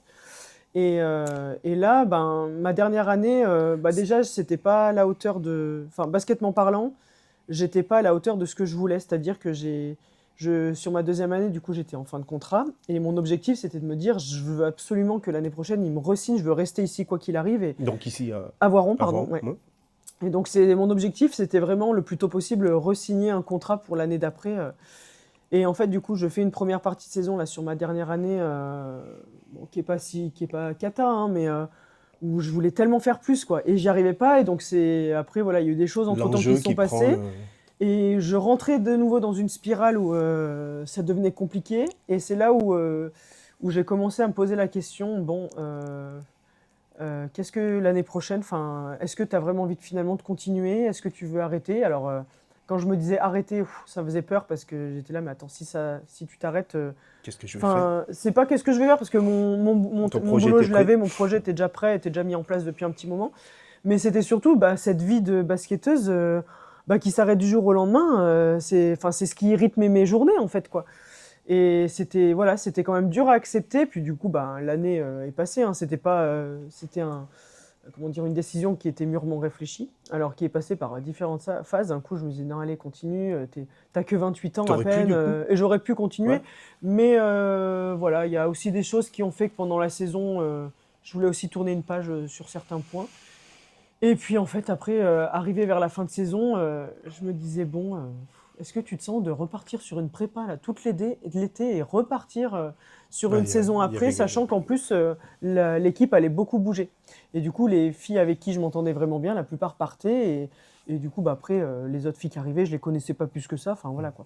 Et tout ça, ça me faisait. C'est pas que ça me faisait un petit peu peur, mais voilà, on avait un bon noyau, en tout cas sur ces 2 dernières années. Et voilà, les filles avec qui j'avais beaucoup d'affinités partaient. Donc, voilà, je me Repartir disais, pour un cycle voilà, de je me disais 2 ans voilà, peut-être, c'est ouais, ça, ouais. c'était de me dire, bon, tu sais pas encore comment ça va se passer, comme chaque année, quoi. Ouais, une forme d'usure en fait, hein. C'est ça, et finalement, après, je me suis dit, bon, et en fait, j'avais vraiment, ça me tenait vraiment à cœur de vraiment développer mon auto-entreprise, mes coachings, et je sentais qu'en fait, le basket me freinait à ce niveau-là, parce que je pouvais pas prendre autant de clients que je voulais, parce que j'avais les entraînements 2 fois par jour, et qu'il fallait quand même des temps de repos, et que je voulais pas Bien faire sûr. 8h, 10h, je vais travailler, 10h midi entraînement, 13h, 14h, enfin, Ouais, ouais. non, j'avais fait ça notamment quand quand j'ai passé mon BPGEPS où c'était à 1000 à l'heure et que physiquement c'était trop compliqué, je me blessais, et c'est là où j'avais eu mes plus gros maux de dos. Donc j'ai dit non, je Comme veux quoi pas. la récup, elle sert à quelque chose. Voilà, comme quoi c'était hyper important la récup. Et donc voilà, je me suis posé toutes ces questions-là, et puis enfin voilà, il s'est passé que j'ai pris cette décision d'arrêter. Alors le dernier match c'était hyper difficile parce que on était en play-off, on avait aussi l'ambition d'aller ouais. le plus loin possible, éventuellement de monter avec le club de Voiron. Et en fait, on se fait sortir au premier tour parce qu'on joue contre Alençon, qui était notre chat noir de l'année. On faisait que perdre, alors que c'était une équipe en dessous de nous, entre guillemets, basketement parlant. Voilà, on était entre guillemets meilleurs qu'elle, mais en fait, on n'arrivait pas à jouer contre cette équipe, quoi. D'accord. On avait perdu 2 fois contre elle. Après, on les a joués en play-off. On les a joués une première fois chez nous. On les a gagnés. On va chez elle, on perd. Donc du coup, comme on avait l'avantage du terrain, on rejouait le match retour chez nous. Mais je me souviens comme c'était hier, j'étais avec Fabienne et Lilou, d'ailleurs, avec qui j'étais donc dans l'équipe. Et je me souviens que c'était le lendemain du match d'Alençon, donc où on perd. On est sur le quai de la gare, on attend le train. Et là, on se dit, mais punaise, dans quelques jours, on rejoue Alençon. C'est soit notre saison se termine là, soit elle continue. Enfin, j'espère. Mais en fait, pour nous, c'était inconcevable que la saison se termine là. On avait De d'autres telle ambitions. manière, ouais. Enfin, déjà, les ambitions entre Alençon et nous étaient complètement différentes, quoi. Ouais, Alençon, ouais, on n'avait rien à c'était- carrer. ouais. Et nous, au contraire, on voulait aller au plus haut, quoi. Et bon, du coup, indirectement, on avait cette petite pression-là. Mais moi, dans ma tête, j'étais là, mais c'est bon. On sait les playoffs. Nous, on va se mettre en mode playoff. On va être chez nous avec le public. Voilà, on essaye. Enfin, objectif quand même de pas se mettre de pression, même si on en a un peu, parce que finalement, c'est nous qui voulons aller plus loin.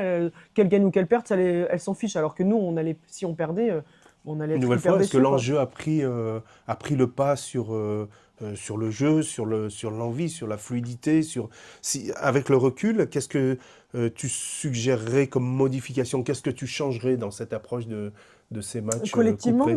tu Ouais, parles? ouais. Comment tu analyses est-ce qu'il y aurait des stratégies à modifier, à corriger, selon Bah, toi, en lien peut-être avec la alors prépa après, ce mentale qu'il y a, c'est d'ailleurs, que hein? ce match était très particulier parce que, alors certes, on faisait un peu un remake en fait des autres matchs contre elle, quoi. On n'arrivait pas à jouer, c'était compliqué. Et puis finalement, on est à la mi-temps, je crois qu'on est à égalité. Il me semble qu'il y a 33-33, quelque chose comme ça, où on est à -1.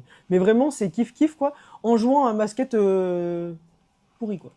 Et deuxième mi-temps, alors on était toujours plus ou moins derrière, mais parfois on arrivait à raccrocher. Et en fait, ce match-là, les arbitres, c'est pas du tout pour les offenser, mais bref, c'était un petit peu compliqué. En plus que nous, on jouait pas très bien. Mais en fait, le moment où à chaque fois on revenait, on nous sifflait des choses. En général, ça. C'était catastrophique. Et en fait, au bout d'un moment, on est à -18. Et moi, du coup, comme je savais que du coup, c'était mon dernier match, parce que moi, je m'étais dit, durant tous les playoffs, chaque match va être potentiellement le dernier, quoi. D'accord. Donc, je voulais profiter aussi un maximum, etc. Mais du coup, voilà, la philosophie du match fait que ça se complique. Bon, finalement, à la fin, on revient peut-être à -6, mais on est passé de -18 à -6. Ce qui est énorme Ouais, enfin, -6 ou voilà, pour ou très Montana. peu. Et en fait, pareil, enfin. Bref, le match se passait. Oui, Enfin, ouais. ouais, Donc très une fin de compliqué. carrière. Et du coup, on Donc, s'arrête sur ça. c'est Et pour en ça que du fait, coup, tu as refait une pige cette saison. alors du coup. non, c'était pas pour ça. Je rigole. Non. Donc Tu voilà. pouvais pas finir là-dessus. Non. Mais bon, après, voilà, c'est comme ça. Mais j'étais hyper frustré et trop déçu de ne pas être allé plus loin que ça parce que je Donc voulais. c'était quoi là les playoffs, tu dis? C'est quoi, des huitièmes de finale? Non, Ouais, playoffs, c'est ça. C'était c'est une poule. oui, le premier tour, donc c'était les huitièmes. Hein. Ouais. Huitièmes, quart demi. Oui, c'est ça. Ça Ouais. devait être les huitièmes. Oui. Oui, parce qu'on était première, elles étaient huitièmes. D'accord. Et en fait, donc Ok, c'était ok. ça. Donc quart de finale peut-être alors du coup. Donc ça fait 8 équipes. Oui, Voilà, quart de quart finale, finale. pardon. Oui, n'importe Ok. quoi. Oui, quart de finale, effectivement. Donc voilà, la saison se termine là. Très Pour la compliqué, petite anecdote, c'est là quand on a appris, moi j'ai appris ça dans les médias, que tu as arrêté. Bon, j'avais vu quelques matchs moi sur la saison, j'y vais de temps en temps à Chotard là. Et je t'avais trouvé particulièrement performante sur la saison. Enfin, il me semblait que tu étais bien. Et quand j'ai appris ça, je dis qu'est-ce que c'est que ce délire? Enfin, comment ça se fait? Et je voulais comprendre pourquoi cette fin de carrière. Bon, et très honnêtement, je savais pas que tu étais si jeune. Je pensais que tu étais vraiment en fin de carrière. Là, tu aurais pu Oui, aller j'aurais pu. pousser un peu, 28 tu vois. ans, ça reste. Ouais. Et donc, c'est ce qui a fait émerger cette idée de création de ce podcast. C'est de là qu'est parti. Donc, je te remercie pour tout ça. Merci à toi. Félicitations à toi. Tu vois, quelque chose se termine, quelque chose commence en même temps. Ouais, Voilà, c'est très tout à fait. symbolique, mais voilà. Donc, la vie continue. Elle se réinvente, tout à elle fait. se crée. Oui, de toute Ouais. façon, la vie ne tournait pas. Enfin, ma vie a tourné pendant longtemps autour du basket, mais c'était pas une fin en soi. C'est juste difficile des fois d'accepter que du jour au lendemain ça se termine, et encore plus là quand on avait ces ambitions-là où moi je pensais Ah, pas c'est que ma carrière frustrant, allait ouais. se terminer, Ouais, je sais plus ouais, quelle ouais, date ouais. c'était, mais Sur les à cette quais date-là. de la Et, gare d'Alençon. ouais, c'est ça. Une Donc misère. du coup, je termine sur ça. Les premiers jours et premières semaines, très difficiles. Puis alors, je voyais passer les photos déjà sur mon téléphone, sur les réseaux. Il y a des fois, j'étais toute seule chez moi et je me mettais à pleurer parce que j'étais là, mais comment c'est possible que ça soit terminé comme ça? Donc voilà, ça a mis du temps avant d'accepter la situation. Et puis, L'après-carrière, c'est dur, hein, ah ouais, ouais, la non, fin de mais en fait, carrière pour un on n'est pas joueur préparé pro. à ça, quoi. Ah ouais, Moi, je l'avais plus ou moins préparé. Alors, je m'attendais pareil, hein. tu À la sautes dans base, le c'était vide, pas en fait. prévu que je m'arrête à déjà à 28 ans. Moi, je m'étais toujours dit, tu 38 fais ans. très. Alors, non, pas autant. Mais au moins 32, 33, même déjà passé la trentaine. Déjà, si à partir de 30 ans, tu es encore sur les terrains en bonne forme, c'est déjà pas mal, C'est hein. pas fini. Tu vas Oui. peut-être revenir. Non, non, non, non. Bon, en tout cas, non, c'est pas du tout dans les projets. Et donc, du coup, voilà, donc j'ai dit, bon, bah, allez, l'avantage que j'avais, c'est que du coup, j'avais mon autre activité à côté et que je me suis pas retrouvée en me disant, t'as fini le basket, maintenant, qu'est-ce que tu fais? Moi, ça a été toujours un peu ma hantise durant ma carrière, c'était de me dire, il faut que tu prépares ton après-carrière, même si tu sais pas trop où tu vas, fais des formations, déjà, et ton bac, t'as ton bac plus 2. Et après, bah, au fur et à mesure, des fois, il suffit d'une rencontre, etc., quoi. Mais donc, du coup, après, Et moi, puis j'avais. de profiter du réseau, en fait, que vous Oui, avez voilà, quand, c'est ça. quand vous êtes en Alors au connexion comme départ, ça. même C'est pour le intéressant. développement de mon entreprise, je voulais pas toujours forcément passer par le club parce que je voulais différencier ma casquette de sportive, de basketteuse et de auto-entrepreneur. Mais après, je me suis dit, bon, ça peut être cool aussi, je côtoie des gens. Ouais. Non, mais Donc voilà, mais enfin, je pense que ça doit se faire naturellement, en fait. oui, ah oui, non, mais ça s'est Les fait complètement. après-matchs, Ah oui, oui, les oui, non, mais ça rencontres, s'est fait les complètement échanges, naturellement, hein, bien les sûr. sponsors. Tout à fait. Mm. Alors, Donc voilà. ton cheminement pro, donc carrière pro, du coup, est-ce que rapidement tu peux. Là, on a déjà passé 1 heure d'échange, donc c'est top. On va tout doucement aller vers la fin de ce podcast. Ok. Juste prendre quelques minutes pour nous décrire un petit peu ton parcours pro, l'enchaînement de clubs. S'il y a des. Moi, ma question, c'est est-ce que tu as trouvé dans la succession de clubs des identités différentes, des cultures différentes, des façons de s'entraîner différentes, tu vois, l'atmosphère, des valeurs différentes? Voilà, ce serait plutôt Ok. sous ce spectre-là. Alors donc du coup, comme je disais tout à l'heure, donc j'ai fait mes 2 années au Pôle Espoir. Ensuite, j'ai fait 3 ans de centre de formation à Bourges. Et après Bourges, j'ai commencé à signer mon premier contrat pro, À donc Limoges. à Limoges. Ok. Et en fait, il s'en est CSP, suivi que tous les c'est 2 ans, non, LABC. D'accord, CSP, c'était C'est les- vraiment les garçons. d'accord. Et nous, c'était LABC. Spécifique. Voilà. D'accord. Et donc après, tout le long de ma carrière, j'ai fait 2 ans partout, donc jusqu'à Voiron. Donc j'ai fait 2 ans à Limoges, 2 ans à Donc, Charnay-les-Mâcons. niveau, du coup, c'était quoi? C'était que de la Ligue 2. D'accord, Que ok. de la Ligue 2, donc Limoges 2 ans. Et en fait, quand je suis arrivée à Charnay, quand j'ai signé mon contrat, petite anecdote, c'est que quand j'ai signé, je ne savais pas dans quel niveau, si j'allais jouer en N1 ou en Ligue 2. Charnay était plutôt bien positionné, mais encore une fois, voilà, on sait que les playoffs, c'est un autre championnat. Et du coup, ben, voilà, j'ai signé mon contrat sans trop savoir dans quoi je m'embarquais, et en espérant bien évidemment qu'elle monte. C'est chose faite. Donc du coup, j'ai fait 2 ans à Charnay, où ma deuxième année notamment, on a été championne de France, Ligue 2. Donc du coup, après, elles ont basculé en Ligue féminine. Moi, du coup, je suis partie. J'ai fait 2 ans à Reims, donc durant les années Covid notamment. Et après Reims, j'ai fait 2 ans à Strasbourg et là, 2 ans à Voiron. Ok, et donc dans ces différents clubs, est-ce que tu as trouvé des atmosphères forcément différentes, mais des cultures différentes, des valeurs différentes, des façons de relationner peut-être avec le public, les supporters, des façons de s'entraîner, je sais pas, est-ce qu'il y a des choses ou alors c'est complètement uniforme Non, alors c'était pas complètement uniforme, mais c'est vrai qu'il y avait des clubs plus ou moins voilà, dits familial, convivial, etc. Moi, c'est ce que je recherchais à chaque fois que je cherchais un club. Je voulais avoir ce côté convivial où je partageais pas que le basket, c'était aussi partager des choses en dehors, soit avec les partenaires ou avec d'autres personnes extérieures. Donc Reims, c'était pas mal du coup. Et ben Reims, c'était pendant le Covid, donc en fait, T'as pas voilà, profité. ouais, c'était en plein Covid, donc en fait, vie sociale pourrie, Ah bon, clairement. C'était vraiment pas top, mais voilà, par exemple, Limoges, en plus à Limoges, j'étais à la fois avec la Ligue 2 et à la fois avec la N3, donc je doublais les week-ends, je doublais parfois aussi la semaine pour les entraînements. Mais c'est pareil, Limoges, j'ai adoré mes années là-bas parce que du coup, j'avais pas trop de temps de jeu en Ligue 2, même si vers la fin, j'en avais un peu plus. Mais du coup, je m'éclatais vachement plus en N3 parce que j'avais ce rôle de leader en N3 Ok. que j'avais un peu moins, que j'avais même moins, pas du tout en Ligue 2 Ok. parce que j'étais jeune joueuse qui sort de centre de formation, qui a pas prouvé encore. Après, du coup, à Charnay, pareil, c'était un club très familial et avec un entraîneur très très exigeant. Et là, d'ailleurs aussi, où j'ai beaucoup appris, et c'est d'ailleurs lui que je disais tout à l'heure, l'aspect nom. défensif était la chose la plus la Importante. numéro un, quoi. Ok. Voilà, Bon donc souvenir, du coup? oui, très bon Ouais. souvenir, très C'est très bon On peut le souvenir. nommer ou pas? C'était Mathieu Chauvet. D'accord, ok. Mathieu Chauvet, qui d'ailleurs aujourd'hui n'est plus entraîneur, mais voilà, qui était quelqu'un de très exigeant. Voilà, et puis après à Reims, donc comme dit, c'était pendant le Covid, donc c'était compliqué, donc voilà, on n'avait pas trop le côté relationnel, convivial, ça Ouais. y était pas parce que les choses faisaient que c'était pas trop possible. Et après, alors Strasbourg, pareil, un club très convivial. Alors du coup, un peu moins ambitieux que les clubs dans lesquels j'avais été auparavant ou même après.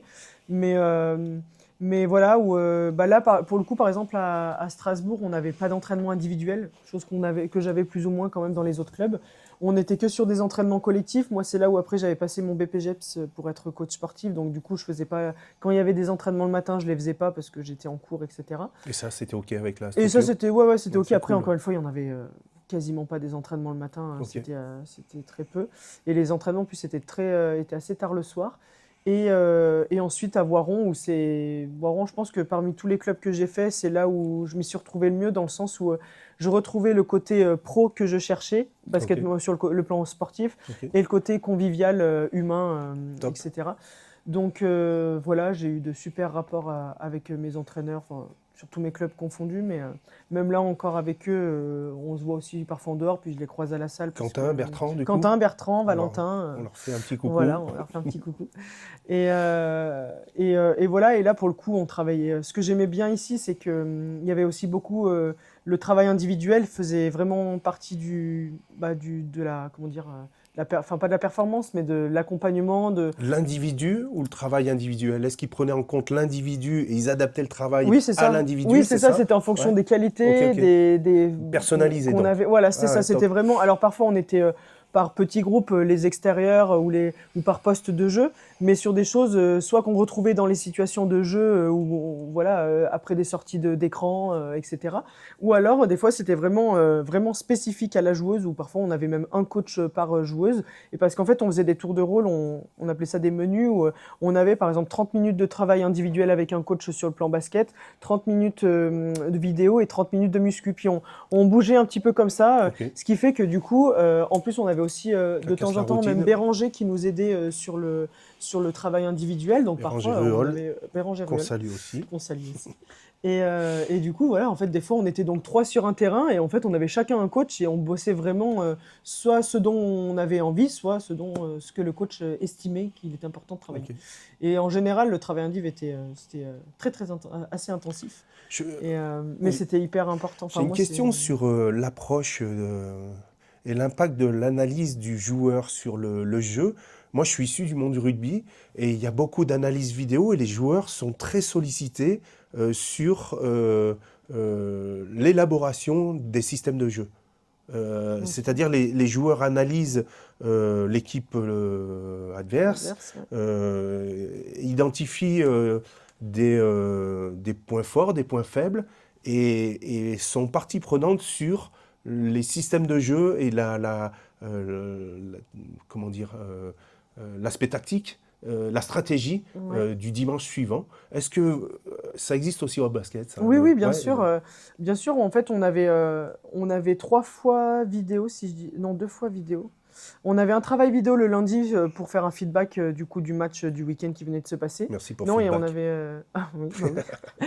Et après, nous, on avait même du coup 3 fois par semaine, parce qu'on avait à nouveau le mardi, on avait un travail vidéo sur. Et ben justement, les individualités des joueuses adverses. Donc on voyait vraiment, Ok, en les tout points cas, forts, ouais. soit l'équipe en entier, ou au moins le 5 majeur, ou du moins les joueuses clés. Donc on analysait un peu leurs points forts, leurs points faibles, etc.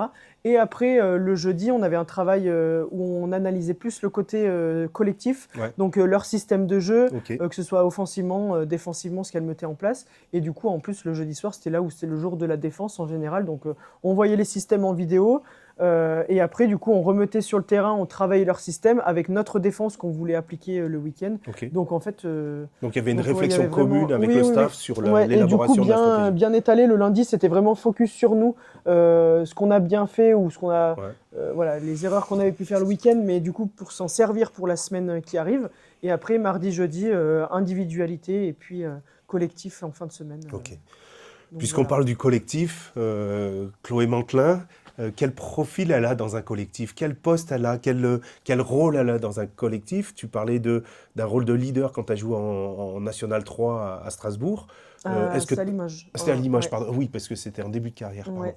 Et est-ce que tu as enfin, t'as été dans un poste particulier et est-ce que tu te définis comme un leader Ben, disons sur que un au parquet? début, forcément, sur les premières années, pas trop parce que on Tu n'a pas apprends? très peu d'expérience. Donc forcément, au fur et à mesure des années, on a ce rôle de leader-là grâce à l'expérience qu'on a et puis le rôle qu'on peut avoir dans l'équipe. Mais moi, il y a eu par moments où, notamment, quelquefois, je rentrais par exemple dans le 5 majeur donc dès le début de match. Et en fait, je me suis rendu compte qu'au fur et à mesure, je préférais ne pas être tout de suite sur le terrain et de commencer plutôt sur le banc pour pouvoir analyser un petit peu le jeu, comment ça allait se passer, l'équipe adverse voilà, comme même nous, notre équipe, comment le jeu se passe. Et puis du coup, j'aimais bien avoir ce rôle de rotation, enfin d'arriver en sixième ou septième, peu importe, mais d'être en sortie de banc pour pouvoir vraiment apporter mon énergie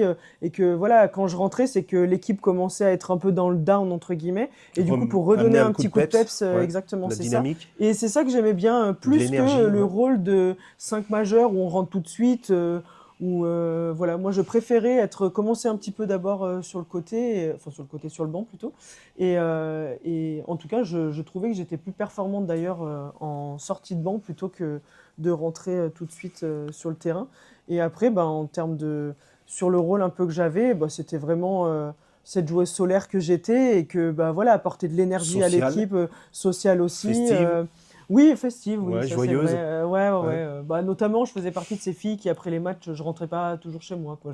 J'allais, avec certaines, faire un peu la fête, pas tout le temps, D'accord. parce qu'après, voilà, on parle de récupération tout à l'heure, donc Ouais, ouais. c'est un peu paradoxal. Mm. Mais voilà, de temps en temps, ça fait du bien aussi, Ouais, c'est bien. quand on a gagné un match compliqué. Ça soude le groupe aussi, Ça soude aussi, oui, l'équipe. oui, franchement, ça. Alors, Ça, voilà, mais c'est un ça levier, peut souder, mais c'est un puis levier après, bon. maîtrisé en Ouais. rugby, ça. Ah oui, ça, je sais qu'en rugby, c'est plutôt bien, effectivement, bien maîtrisé. Après, voilà, pour le coup, à Strasbourg, c'était vachement ça, hein.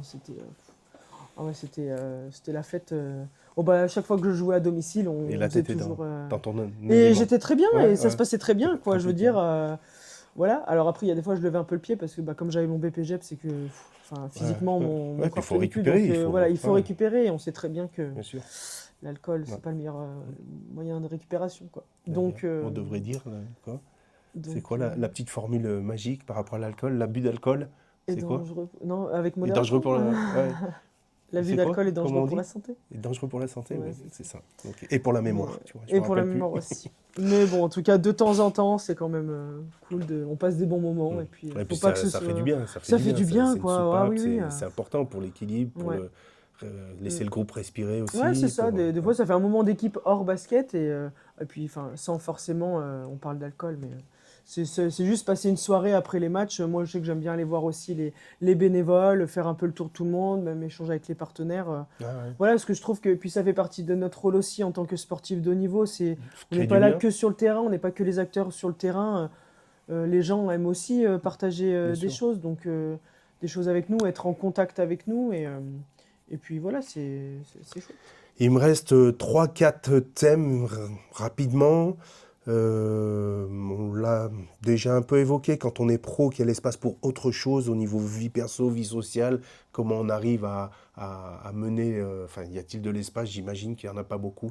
Voilà, si tu as des choses à dire là-dessus ou pas Si, forcément. c'est pas facile parce que du coup, comme on le disait tout à l'heure, c'est que moi, par exemple, donc j'ai bougé tous les 2 ans avec les différents clubs que j'ai pu faire. Donc en fait, pendant 2 ans, voilà, on crée des affinités, que ce soit avec les coéquipières ou même des personnes en dehors. Et du coup, quand on part, ces personnes-là, on les revoit plus. En fait, à chaque fois, on doit recommencer à zéro. Et c'est pas toujours simple parce que, bah, du coup, par exemple, à l'heure actuelle, des vrais amis, je les compte sur les doigts de la main.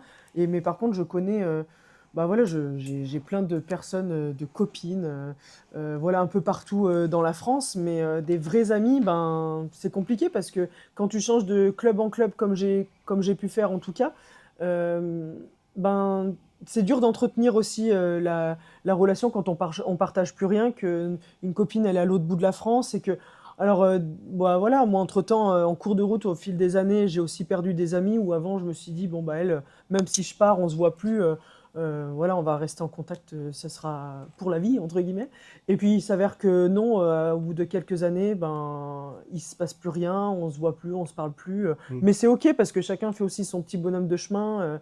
On a des vies différentes parce qu'après moi c'était aussi, il y avait certaines filles, c'était pas forcément dans le haut niveau, qui étaient au haut niveau au départ avec moi et puis qui au bout d'un moment dans leur parcours ont arrêté et ont fait leur vie aussi. Donc du coup ben voilà, il y a plus les mêmes centres d'intérêt. Donc voilà, mais c'est ouais, c'est difficile bah, c'est dur de se créer un vrai cercle d'amis. Enfin moi, il y a vraiment une différence entre copines et amis quoi. Et des vrais amis, bah, quand on est amené à Et bouger comme ça, c'est c'est c'est un difficile. regret ou c'est un point négatif d'une carrière pro? Tu classerais ça où? Je sais pas trop, parce que quelque part, je me dis, là, avec du recul, et plus le temps avance, plus je me dis, on n'a pas besoin d'avoir 40 amis, quoi. Enfin, juste deux trois mais des vrais, Mhm. ça suffit. Enfin, je... Voilà, alors oui, peut-être un... Je sais pas si c'est un regret, non, je pense pas, parce que déjà, je suis quelqu'un où j'ai pas envie d'avoir de regrets dans ma vie. Ouais. Mais par exemple, quand je vois mes frères et ma sœur qui sont restés du coup vers chez nos parents, qui n'ont pas du tout eu une vie, enfin un parcours comme le mien, eux, ils ont leurs amis depuis la primaire ou du moins le collège. Et ma sœur qui a plus de 30 ans maintenant, ses amis, ils sont une dizaine, enfin filles et garçons mélangés, qui se connaissent depuis... voilà, ils ont fait les fameux conscrits ensemble que moi j'ai pas eu la chance de faire. Mais voilà, et c'est qu'en fait ils se voient régulièrement, ils sont tous dans le même coin et que du coup ben quand on veut se faire un petit week-end, une petite soirée ou même juste aller boire un verre, bah c'est simple de se dire bah viens cet après-midi passe à la maison, etc. Alors moi maintenant sur Voiron, bah j'ai bien évidemment je Ton me petit suis refait réseau? d'autres amis, j'ai un autre petit réseau, mais c'est vrai que voilà, c'est différent. C'est différent, mais encore une fois, je pense pas qu'on ait besoin d'avoir beaucoup d'amis pour se sentir bien. Moi, je veux dire, à l'heure actuelle, avec les amis que j'ai, je me porte très bien aussi. Et Ok, ça me fait ça quand fait même partie plaisir de... de revoir ou d'avoir de nouvelles de personnes que j'ai pas eues depuis longtemps. Bah, voilà, Mhm. en plus, je suis pas Oui, et quelqu'un puis, de rancunière. Donc, voilà. on s'aperçoit qu'avec le temps, Non, mais on c'est ça, retrouve des contacts exactement, qu'on c'est avait ça. Puis on oubliés, en crée voilà. de nouveaux, Et on les retrouve etc. comme si Donc, c'était hier, et exactement, surtout c'est quand ça. on a partagé des choses fortes à Voilà, travers le sport. exactement, c'est ça.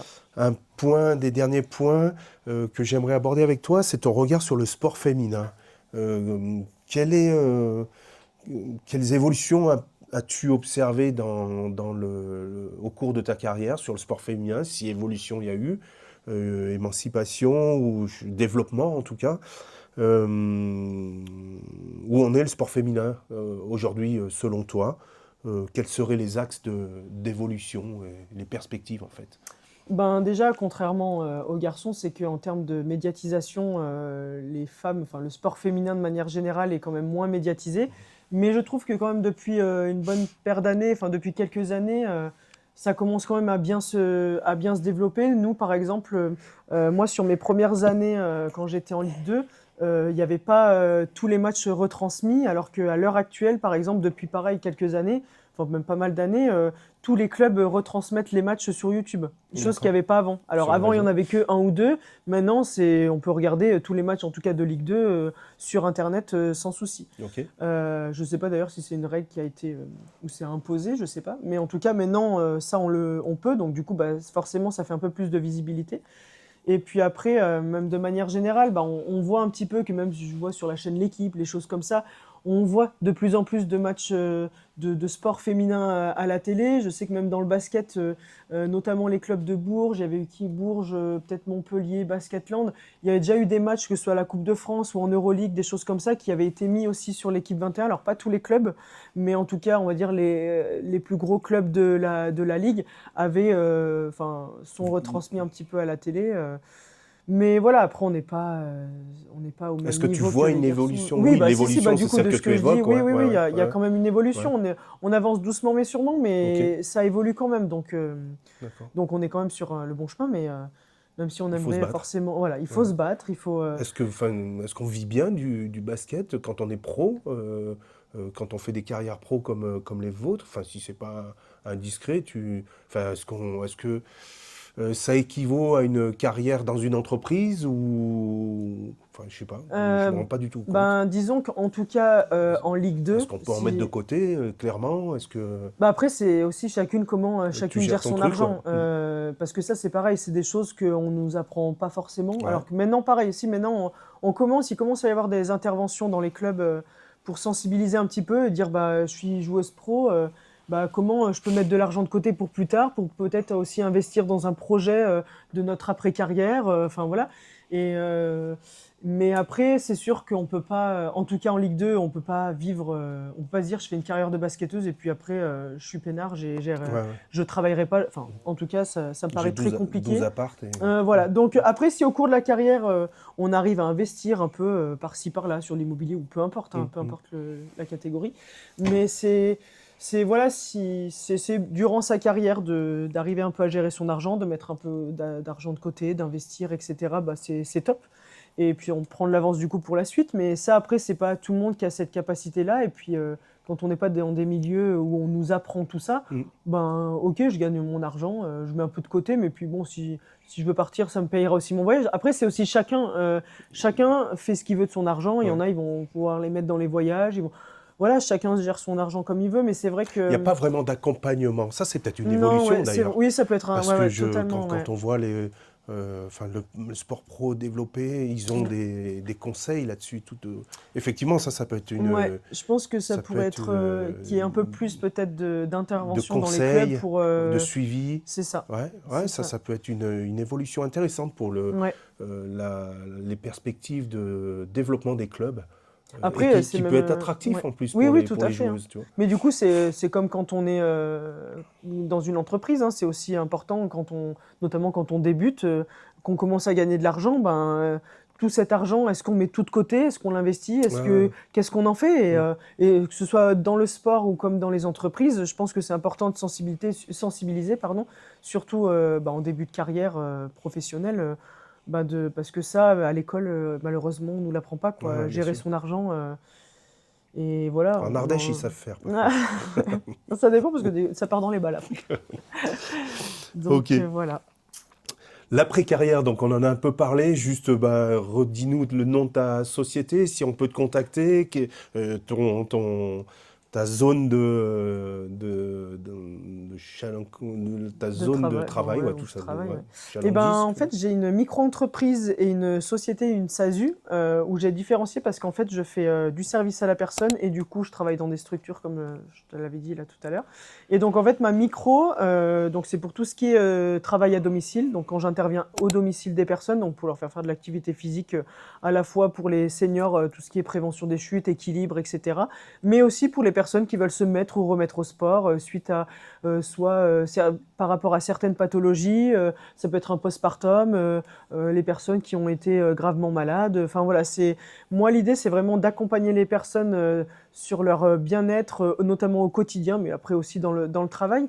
Mais surtout mon objectif premier c'est d'amener les gens en fait à bouger de Ok, la manière qu'ils le souhaitent, ok, mais même en essayant de leur donner des choses à mettre en place au quotidien, tout bête, au lieu de prendre tout le temps la voiture, se garer peut-être plus loin, marcher, au lieu de prendre l'ascenseur, prendre les escaliers, juste déjà ça, un c'est peu de bouger, quoi. créativité C'est aussi, ça, ouais, et puis du coup, moi j'aime bien travailler aussi de manière ludique, donc ouais, voilà, quand on fait même du travail d'équilibre avec les personnes, alors parfois ils sont en binôme, parfois je suis toute seule avec eux, et le but c'est moi je veux bouger en m'amusant. Voilà, ok, je pars du principe qu'on est un peu comme des enfants et que si je dis à quelqu'un de faire, allez, lève 10 fois les bras, fais 10 squats, puis on fait ça 3-4 fois, il va me dire t'es bien gentil, mais on s'ennuie.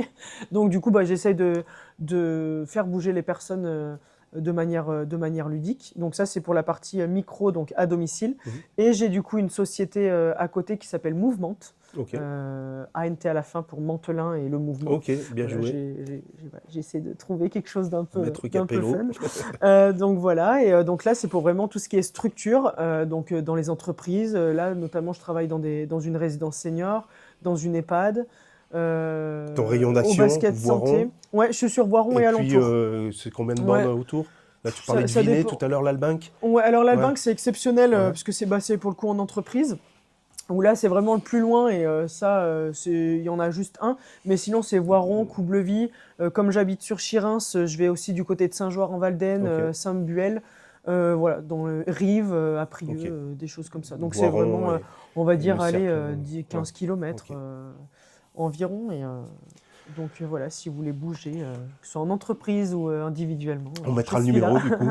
Ouais, ok. Donc, voilà. Top, Chloé. Juste pour terminer, dernière question. Les enseignements de ta carrière, selon toi, quels sont les grands enseignements? Et si tu avais des conseils à donner à toutes les jeunes générations, aux polices là, qui sont ici aujourd'hui, on boucle la boucle en fait. Et c'est très symbolique d'être ici. Et je Oui, suis c'est vrai, très tout à content fait. Tout à fait. que ça se fasse ici. Quel conseil tu pourrais leur donner à ces jeunes? Bon, c'est surtout de prendre du plaisir avant tout. Enfin, moi, en tout cas, c'était ça. C'était que je m'étais dit, le jour où tu prends plus du tout de plaisir, c'est aussi peut-être le moment d'arrêter. Alors j'ai une question Euh, là-dessus, je l'ai noté là. Plaisir et et perf, c'est performance. compatible? C'est compatible. Enfin, moi, en tout cas, je sais que je marchais à plus je prends du plaisir et forcément, je vais être aussi meilleur sur un Donc terrain. motivation Donc intrinsèque. voilà, c'est Ouais. ça. Quelque part, je dirais pas que l'un va pas sans l'autre parce qu'on peut très bien être performant sans toujours prendre du plaisir, mais disons que moi personnellement, je préférais prendre du plaisir. L'autodétermination en fait. Voilà, Ouais. c'est ça, tout à fait. D'accord. Donc prendre du Donc plaisir. Comment prendre tu du fais pour plaisir. prendre du plaisir? Eh Quand tu as ben, t'as des exigences de performance, quand tu as des exigences de résultats, quand tu as de la confrontation, quand tu as de la rivalité, comment tu fais pour prendre du plaisir dans bah cet c'est environnement-là? Alors c'est pas toujours simple et puis je dis pas qu'on prend tous les jours du plaisir, mais parfois même enfin moi je sais que même dans les périodes notamment de prépa physique par exemple quand on est en train de souffrir là sur la piste, ben quelque part c'est très paradoxal mais quelque part il y a une forme de plaisir aussi, De c'est que dépassement de parce que soi, voilà on va de chercher le connaissance de dépassement de soi soi d'ailleurs. et qu'en fait on sait très bien que à l'instant T bah on passe pas forcément un moment agréable, en tout cas notre corps nous donne pas une sensation très agréable. Mais par contre, on sait qu'après, on va se sentir super bien, que ce Ok. soit mentalement et physiquement. Donc voilà, mais voilà, encore une fois, c'est pas, on prend pas du plaisir tout le temps à chaque entraînement. Enfin, moi, en tout cas, ça m'arrivait parfois, même Mm, d'arriver à mm. l'entraînement à reculons. Bah, mais voilà, une fois que l'entraînement avait commencé, ça allait.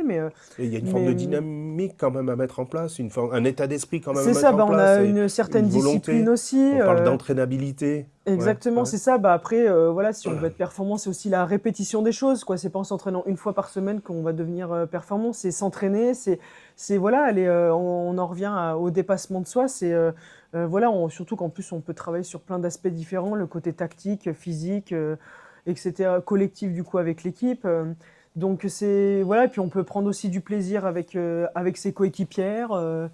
Voilà, mais voilà, pour moi, c'est vraiment la notion de plaisir avant tout, et puis bah, la discipline, la rigueur, bien, enfin, surtout quand on est jeune, bien, bon, c'est valable aussi pour le reste de la carrière ou tout le long de sa vie, mais c'est voilà, comme on disait tout à l'heure, le b.a.-ba, la nutrition, l'hydratation, le sommeil, Prendre et de soin de pas son corps. voilà, prendre soin de soi, voilà, et surtout, voilà, se lever le matin en se disant, je suis content quand même de ce que je fais, et enfin voilà, en plus en tant que sportif, on est payé à jouer au basket ou même au foot, peu importe, mais on est payé à faire du sport, quoi. Donc parfois on attend. Alors c'est aussi là où quand on est pro, on a tendance à l'oublier parfois et que des fois c'est bien d'y repenser un petit peu, c'est de se dire, bah ok, je suis dans une spirale un peu négative, mais revenir un peu aux bases, dire mais pourquoi je fais du basket? Avant tout, c'est Donner un du jeu, c'est une sens. passion. On fait ça pour ça. On est payé, bah c'est super cool, mais je veux dire, il y a toujours, alors forcément, il y a toujours mieux, il y a toujours pire, mais grand maximum, on s'entraîne 4-5 heures par jour si on prend l'avant, après, la routine, etc. Ça nous prend 4-5 heures dans la journée. Entre les entraînements, on peut aller faire quelque chose. Alors, ça dépend quoi. Mais voilà, on a quand même du temps en dehors. Après, voilà, il y a aussi les avantages et les inconvénients. Ça, on le sait, parce que comme tout à l'heure, tu disais, la vie sociale, ben, on a très peu de week-ends, Ouais, donc ouais. on peut pas aller voir les copains. Et en fait, le seul moment où on peut, c'est l'été. Déplacement, vous faites comment du coup? Ah oui, par rapport à ça, Ouais, pardon. Oui, oui, ah bah ouais, si, c'est bah ça. là, notamment à Voiron, on était beaucoup sur le train, mais on faisait aussi beaucoup de De minibus. Enfin, moi, je minibus, sais que ouais. par exemple, Ouais. à Strasbourg, on prenait souvent le minibus aussi, la Strasbourg, camionnette, ils c'était quoi appelaient. les poules après? Strasbourg, Bah, t'allais c'était jusqu'où? aussi toute la France, Ah donc ouais, on c'est allait. fou. Je Enfin sais plus bon, si après, c'est le Toulouse, sport de haut elles étaient niveau. avec nous, mais c'était. Il y avait Mondeville. Après, quoique Strasbourg, plutôt plus ou moins bien positionné. Mais c'est plus, par exemple, avec Voiron, quand on devait aller à Aulnoy ou qu'on devait aller à Saint-Amand. Bah, là, par exemple, récemment, les filles, elles sont parties à Saint-Amand. Et on faisait, en général, on partait en minibus de Voiron jusqu'à Lyon, on prenait le train à Lyon jusqu'à Paris. Paris, on changeait de gare. On allait parfois à Lille, et du coup, quand on jouait à Aulnoy, on venait nous chercher ou on prenait d'autres minibus, même pour aller à Mondeville, à Caen. Enfin, il y a certains déplacements, ouais, c'était assez folklorique. Le train de la mine, vous preniez, et puis... Voilà, exactement. Mais c'est que du coup, Dernière question, on finira là-dessus. Maintenant que c'est terminé, Chloé, t'es arrivée au bout de ta carrière.